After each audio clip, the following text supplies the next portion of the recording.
తమ్ముడు సురేష్ వెనకరా సురేష్ వెనకరా సురేష్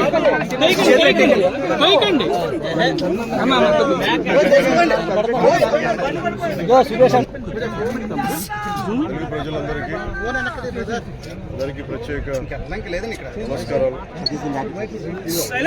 5 సంవత్సరాలుగా అర్ధ దశాబ్దంగా మనకి ఉన్న ఈ ప్రభుత్వ సంరక్షణకి జన్మాంకర గీతం పలికే సమయం.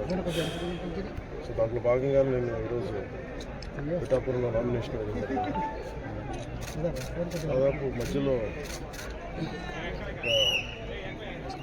60-70 వేల మంది ప్రజా సమూహంతో దాదాపు ఆశీర్వచనాలు ప్రేమాభిమానాలు వస్తూ వచ్చాను ఇక్కడికి.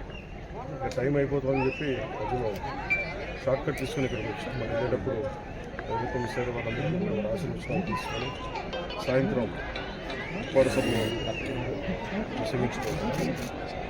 ఎన్నికలు ఆంధ్రప్రదేశ్కి 2047కి వచ్చే తరానికి చాలా కీలకమైన ఎన్నికలు. కీలకమైన ఎన్నికల్లో Janasena, TDP, Bharatiya Janata party NDA కూటమి ముందుకెళ్తాం. జనసేన కూడా చాలా బలం పుంజుకొని రాష్ట్ర ప్రయోజనాల కోసం తగ్గి త్యాగాలు చేసి తెలుగుదేశం పార్టీ ఇబ్బందులు ఉన్నప్పుడు నిలబడి ముందుకెళ్ళాం. అదేవిధంగా దాంట్లో చాలామంది బలమైన నాయకులు త్యాగాలు తప్పలేదు. ఆ భాగంలోనే మాకు మండపేట, రామచంద్రాపురం చాలా ఒక 34 నియోజకవర్గాలు మా అభ్యర్థులు పెద్దాపురం లాంటి నియోజకవర్గంలో కూడా నేను విత్డ్రా చేయడం జరిగింది. నేను సర్దుకోమని చెప్పాను. దాంట్లో భాగంగానే చాలా బలమైన ప్రజానాయకులు, ప్రజల్లో బలమైన అవగాహన ఉన్న ప్రజా సమస్యల మీద అలాంటి వ్యక్తి వర్మ గారు నా కోసం సీట్ని త్యాగం చేశారు. మనస్ఫూర్తిగా వారికి ఈ సందర్భంగా వారికి నా ప్రత్యేక కృతజ్ఞతలు, నమస్కారాలు. ఈ త్యాగం రాష్ట్ర ప్రయోజనాలకే కానీ వ్యక్తిగత ప్రయోజనాలు దాటి చేస్తున్నారు. సో మనస్ఫూర్తిగా వారికి కూడా భవిష్యత్తులో ఉన్నత స్థానాలను నిర్వహించాలని దానికి నా కృషి ఉంటుంది. అలాగే జనసేన కాకినాడ పార్లమెంట్ పరిధిలో పిఠాపురం కూడా వస్తుంది. దానికి తంగెళ్ళ ఉదయ్ శ్రీనివాస్ టీ టైం అధ్యక్షునిగా, టీ టైం వ్యవస్థాపకుడిగా పేరు. దాదాపు 25,000 మంది పైకి ఆయన ఉద్యోగాలు ఇచ్చారు. సో అలాగే దేశం నలుమూలలా ఆయన టీ టైం చూడవచ్చు. ఇలాంటి వ్యక్తి కాకినాడ పార్లమెంట్ కంటే ఖచ్చితంగా అది ఉపాధి అవకాశాలు కానీ, మనకు కావాల్సిన ఓఎన్జీసీ వల్ల జరుగుతున్న కాలుష్యాలు కానీ, ఇవన్నీ చట్టసభ మనకి పార్లమెంట్లో బలంగా మాట్లాడగలుగుతాం. తెలుగే కాదు, ఆంగ్ల భాషల్లోనూ, హిందీ, తమిళ్లో కూడా విశ్వనాథ్ అలాంటి వ్యక్తి ఈరోజు జనసేన తరఫు నుంచి పార్లమెంట్ అభ్యర్థిగా కాకినాడ పార్లమెంట్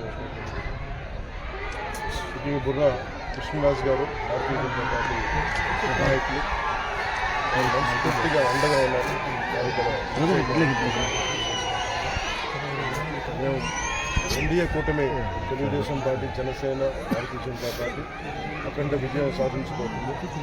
దానికి కార్యక్రమం నిర్వహించిన నామినేషన్ వేసే ప్రక్రియ. అలాగే ఏ మీడియానైతే ఈ ప్రభుత్వం నడిపేస్తుందో ఆ మీడియాకి మేము అండగా ఉంటాం. మీ కష్టాల్లో మేము పాల్గొంచుకుంటాం. మీ కష్టాలకి మేము చేయొద్దు ఇస్తాం. మనస్ఫూర్తిగా తెలియజేస్తున్నాం.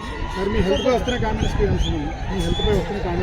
సార్ మిడిల్ ట్రెండ్ సార్ మీ హెల్త్పై పదే కామెంట్స్ చేస్తున్నారు కదా, చెప్పండి సార్. ఇంకొకటి 1 తారీఖు వస్తుంది, పెన్షన్లకు సంబంధించి పెంచి ఇంటికి పంపుతారా లేదా ఎన్నికల నేపథ్యంలో ప్రభుత్వం రాజకీయం చేసే అవకాశం అని చెప్తున్నారు. మీరు ఏం మెసేజ్ ఇస్తున్నారు? ఇది నిజంగా కనుక చీఫ్ సెక్రటరీ కానీ, పోలీస్ అధికారులు కానీ దీనికి అడ్డంకులు కల్పించకపోతే పెన్షన్ ఇళ్ళకే జరుగుతుంది. ఖచ్చితంగా. కాబట్టి దీన్ని వాళ్ళు ప్రభుత్వం ఆపాలనుకుంటే ఇది ఖచ్చితంగా ఈరోజు ఈ 1వ తారీఖు ఇంటికి పెన్షన్లు అందకపోతే దాంట్లో ప్రభుత్వం కుట్ర ఉందని మనస్ఫూర్తిగా నమ్మాలి. సార్ పిఠాపురం ప్రజలకి మీరు ఇచ్చే సందేశం ఏంటి? ఎన్నికలు రాబోతున్న 1,00,000 ఓట్ల మెజార్టీ అంటున్నారు, ప్రజలకి మీరు ఇచ్చే సందేశం ఏంటి? ఇది ఇప్పుడు దాకా మనం ఆంధ్రప్రదేశ్లో ప్రతి నియోజకవర్గం త్రికోణ పోటీ ఉంది. ఈసారి ఈ పోటీ అన్ని సమస్యల మీద సమగ్రమైన దృష్టి పెట్టడానికి ఇప్పుడు నేను వర్మ గారు విడివిడిగా పోటీ చేయడానికి, కలిసి మేము ఉమ్మడిగా ఒక ప్లాట్ఫామ్ మీద పోటీ చేయడానికి, సమస్యల్ని పరిష్కరించడానికి చాలా సులభం. అలాగే క్లాష్ ఉండదు. ఏదంటే ఏదన్నా సరే ఈ సమస్యను ఇలా సాల్వ్ చేయాలని ఒక ఇది ఉన్నప్పుడు, ఒక డిబేట్ ఉన్నప్పుడు దాని సామరస్య వాతావరణాన్ని పరిష్కరించాలి. అలాగే 5,000 కలిస్తేనే పిడికిలు కదా, ఇంతమంది కలిసి వస్తే సమస్యకి మరింత బలమైన పరిష్కారం దొరుకుతుంది. అలాగే చేసుకోండి.